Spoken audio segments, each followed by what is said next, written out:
नाशिकचं TCS कंपनीतलं प्रकरण, कंपनीतल्या लैंगिक शोषण प्रकरणामध्ये आणखी धक्कादायक माहिती आता समोर आलेली आहे, कारण की रोज नवनवीन खुलासे होत आहेत। कॅन्सरग्रस्त पित्याच्या उपचारासाठी पीडित तरुणीनं कॉर्पोरेट जिहाद सोसल्याची माहिती आहे।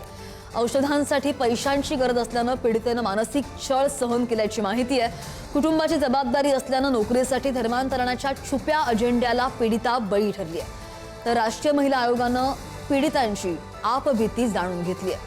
TCS कंपनीमध्ये महिला आयोगाकडून तब्बल 1.5 तास चौकशी झाली आहे। अनेक धक्कादायक खुलासे समोर येत आहेत आणि नाईलाज म्हणून कॅन्सरग्रस्त पित्याच्या उपचारासाठी कॉर्पोरेट जिहाद सोसल्याचं समोर आलंय। कुटुंबाची जबाबदारी होती, धर्मांतरणाच्या छुप्या अजेंड्याला ही पीडिता बळी पडलेली आहे। नाशिक TCS कंपनीतलं लैंगिक शोषण प्रकरण आहे आणि त्याच पार्श्वभूमीवर ही महत्त्वाची अपडेट, जो तपास सुरू आहे राष्ट्रीय महिला आयोगाकडून, त्याद्वारे ही सगळी माहिती समोर आली आहे।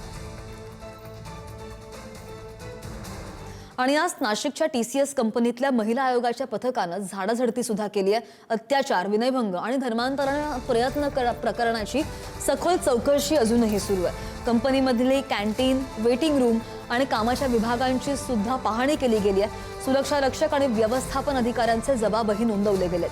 पीडित महिलांकडून घटना, दबाव आणि धमक्यांसंदर्भात माहिती घेतली गेली आहे। महिला आयोगाकडून सविस्तर अहवाल लवकरच सादर होणार आहे। या अहवालाकडे आपलं लक्ष असेल। आणि निदा खान, जी बऱ्याच दिवसांपासून फरार आहे, पोलीस तिच्या मागावर आहेत। निदा खानच्या अटकपूर्व जामिनावर आज सुनावणी होणार आहे। निदा खान नाशिकच्या TCS प्रकरणातील संशयित आरोपी आहे।